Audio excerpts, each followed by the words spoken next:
حضرت عائشہ صدیقہ رضی اللہ تعالیٰ عنہ فرماتی ہیں ایک عورت تھی اور اسے نبی پاک صلی اللہ تعالیٰ علیہ وسلم نے وہ کلمہ پڑھ کے مسلمان ہوئی، مدینہ طیبہ آ گئی تو حضور نے مسجد نبوی شریف میں اس کے لیے مکان، ایک سادہ سا کمرہ ساتھ مسجد کے بنوا دیا، وہیں رہنے لگی۔ اکثر وہ سیدہ طیبہ کے پاس آتی تو حضرت عائشہ صدیقہ رضی اللہ تعالیٰ عنہ فرماتی ہیں وہ بڑی باتیں سناتی اور آخر میں کہتی وہ ہار والا دن بھی بڑا عجیب دن تھا اور میرے رب کی قدرتوں کا دن تھا، وہ بھی بڑا عجیب دن تھا۔ سیدہ عائشہ صدیقہ رضی اللہ تعالیٰ عنہ ایک دن فرمانے لگی کہ تو ہار والے دن کا بڑا ذکر کرتی ہے، وہ کیا دن تھا؟ تو خاتون کہنے لگی اماں جی وہ دن تھا جب میرے رب پر بھروسہ اور مضبوط ہو گیا، جس دن میرا اپنے رب پر توکل اور بڑھا، میرے ایمان میں یقین میں اور پختگی آئی۔ کہنے لگی میں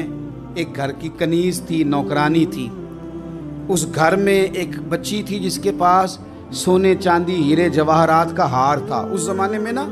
چمڑے کے اوپر لوگ ہیرے جواہرات لگاتے تھے، کئی دفعہ سرخ رنگ کے چمڑے پہ لگائے جاتے تھے، وہ بچی پہنتی تھی تو کہتی ہوں بچی کے اس نے اتار کے رکھا یا اس سے گرا وہ ہار تو چیل اسے اٹھا کے لے گئی گوشت سمجھ کے اور میرے سامنے اٹھا کے لے گئی۔ گھر والوں نے مجھ سے پوچھا، یہ بخاری میں موجود ہے،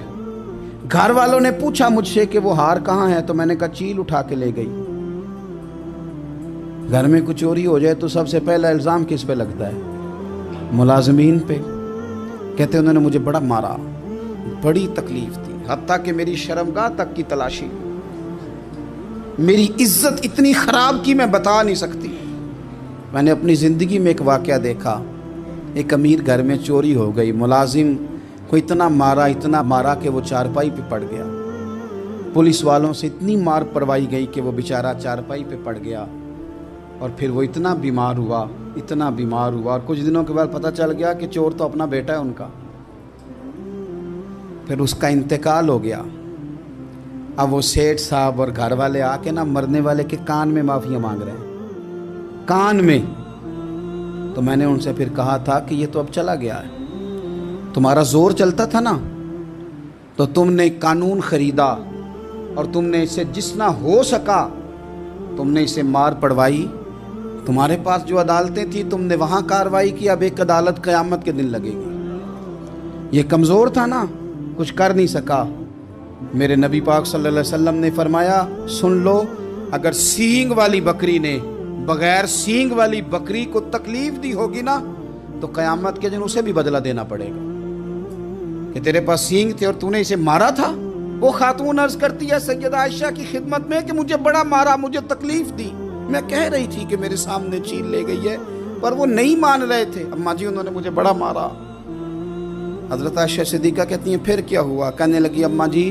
جب کوئی میرا مددگار نہ رہا، مجھے تکلیف دے رہے تھے، رسوا کر رہے تھے، تو میں نے اپنے رب سے مدد چاہی،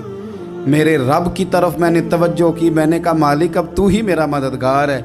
کہتی ہے وہ مجھے مار رہے تھے تو وہ چیل جو ہار لے گئی تھی وہی لے کے واپس آ گئی اور ہمارے سروں کے قریب لا کے اس نے جب اس ہار کو پھینکا وہ مجھے چھوڑ کے سائیڈ پہ ہوئے، وہ میری بے گناہی جان گئے، لیکن آپ کو بتاؤں اس دن سے میرا اپنے رب پر یقین اور بڑھ گیا۔ مجھے سمجھ آ گئی کہ جب انسان پورا ٹوٹ جاتا ہے اور جب کوئی چاروں جانب اس کا مددگار نہیں ہوتا تو رب تو ہوتا ہے نا، اللہ تو اس کا مددگار ہوتا ہے نا، وہ تو پھر اپنے اس بندے کی مدد کرتا ہے نا، پھر وہ تو توانائی دیتا ہے نا، وہ تنہا نہیں چھوڑتا، وہ تو آنسوؤں والوں کے آنسوؤں پہ بڑا کرم فرماتا ہے، وہ تو قسم پرسی میں آ جاتا ہے، اس کی رحمت بڑھ کے استقبال کر لیتی ہے۔